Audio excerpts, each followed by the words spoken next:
The idea that 401k plans save you on taxes is a total fabrication by Wall Street so that they can make money off of you. Most financial advisors will tell you that 401k's are great because of deferred taxes and tax-free growth. What they don't tell you is that there are better ways outside of the 401k that also provide deferred taxes and tax-free growth. They don't tell you about it because their Wall Street certification doesn't allow them to. They also don't tell you that with 401k's, you have limited investment options, which means you might be missing out on higher returns somewhere else. Also, your money is locked in and the high fees are not aligned with your return. Hey guys, Eric Martel here. Every week I produce videos to help you maximize the use of your money so that you can retire early, achieve financial freedom, and live the life that you want to live. Make sure you like and subscribe to my channel, and let's get started.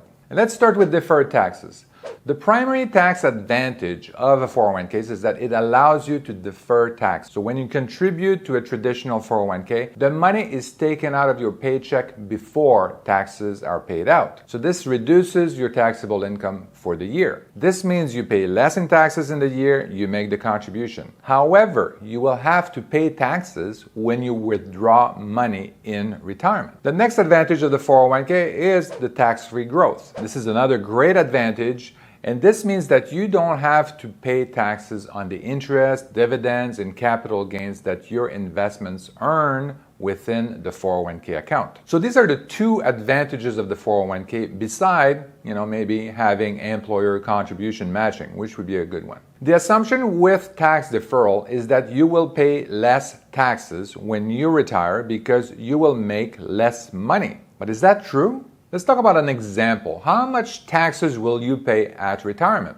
Let's say you're 65 years old and last year at work you made $200K, which brings you to a 22% effective tax rate, right? So how much are you willing to live on at retirement? 150, 100K? I'm not willing to take a pay cut at retirement. Are you? I don't want my lifestyle to change when I retire. But let's just say you want to make your retirement income $150,000 a year. That would bring your effective tax rate from 22% to 20%. So you're making less money and then you're paying less in taxes. But does that make a big difference? Well, yeah, you're living on $50,000 less a year. That's going to make a huge difference. And for that, all I'm saving is 2% on my taxes. But there's another problem. You may be saving on long-term capital gains only to pay ordinary income when you retire. The top tax bracket for long-term capital gains is 20%, while the maximum federal tax bracket is 37%. So you may have to pay state taxes on top of that, and the top bracket, for example, in California is 13%. For example, let's say you made $100,000 in capital gains outside of your 401k on a stock that you have owned for a couple of years. So that's long-term capital gains. You would have to pay 15% in capital gains tax. If you made the same transaction inside your 401k, you wouldn't have to pay taxes on that capital gains at that moment. But when you withdraw that money, you would have to pay ordinary income tax, which would be around 25% in federal and state taxes. It doesn't sound much like a tax savings anymore, does it?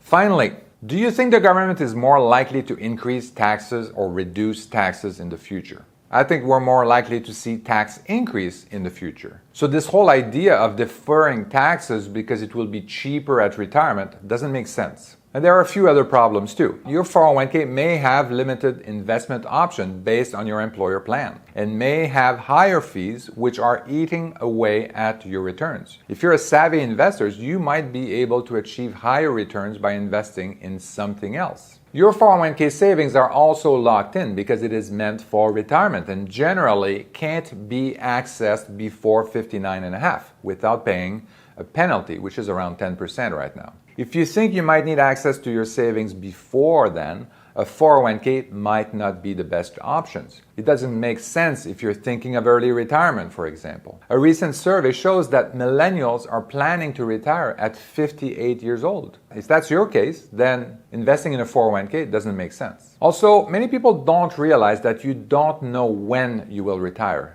And employee benefit research shows that 50% of people are retiring earlier than they expected. Why? Unforeseen events like health problems or needing to take care of a family member can take you out of the workforce earlier. Late career layoff is another major factor because you may not be able to find a job that pays the same as your previous job, and it may take you months to find that job. There are ways to potentially unlock your 401k to invest in alternative investments like real estate. Can't believe that I'm saying that real estate is an alternative investment.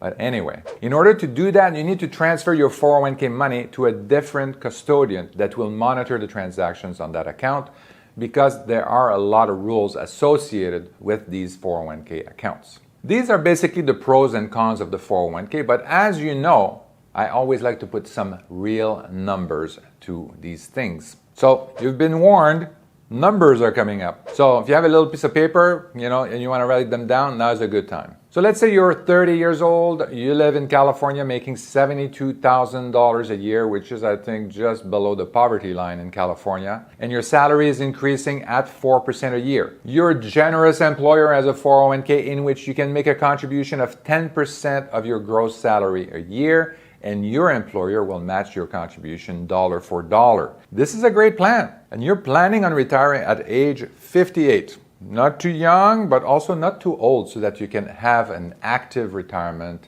traveling, and etc., etc. At 58, your salary will be $215,000, which is about $150,000 after tax. Over the years, you continue to contribute to your 401k at 10% a year. Your employer continued to match. The return on your 401k investment has been 9% a year every year consistently. And you have to realize that this is very, very unusual. But you did it. You managed to accumulate $1.6 million in 401k savings. Congratulations. Now what do you do? The traditional method that your financial advisor will tell you is the 4% asset withdrawal method, which means that you will cash out 4% of the value of your 401k in the first year and do the same except adjustment with inflation in future years. 4% of $1.6 million is $65,000. That's it.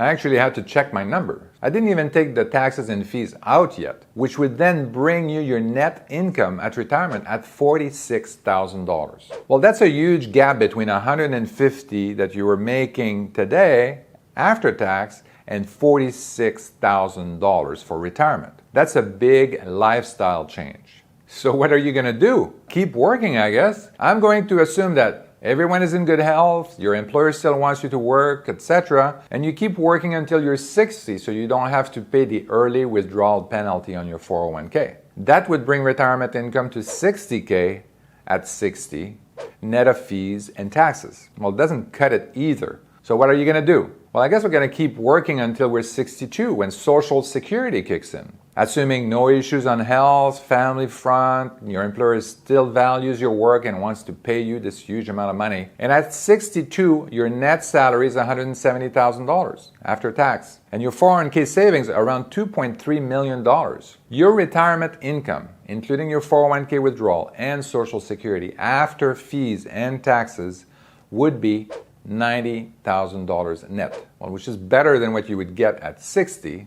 Big difference from 60 to 90, but it's still a far cry from your salary of $170,000 that you were making at 72 years old. Clearly, 401k's don't get us to our goal of being able to retire when we want and receiving enough retirement income to actually retire. We can't even cover half of our final salary. 401k's have contributions using pre-tax dollars, tax-free growth, but the tax deferral means that you have to pay ordinary income taxes when you pull it out. Your investments options are limited. Forget 401k's. Invest in cash-flowing single-family rentals. Assume that instead of putting in 10% of your 401k's, you save it until you have enough money to buy your first single-family rentals. You don't have the employer matching anymore. You would be able to buy your first rental at age 33, another one at age 36. Now that cash flow plus your 10% savings are making it possible to buy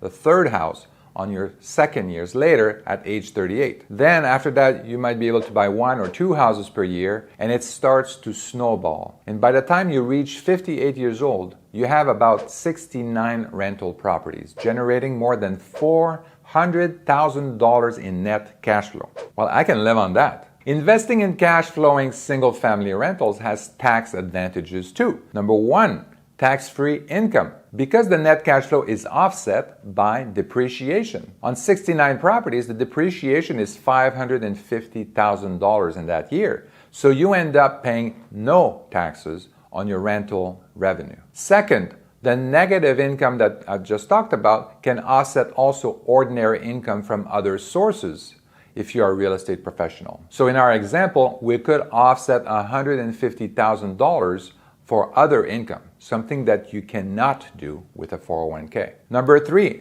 tax-free growth. Real estate appreciates tax-free. Also, your tenant is paying down your mortgages. In my simulation, you would have generated $1.7 million in equity on top of your net cash flow. And this equity is growing, unlike my 401k, which is going down every year as I'm taking money out every year to live on. So which situation would you rather be in? Would you rather have your money stuck in a tax-free 401k or start building a single-family rental portfolio? The choice is clear. I hope you found this video interesting. If you want to learn more about strategies to retire early and achieve financial freedom and live your life to the fullest, make sure you like this video, subscribe to my channel so you don't miss out on the next video, and don't forget to watch the rest of the videos on my channel too. See you next week.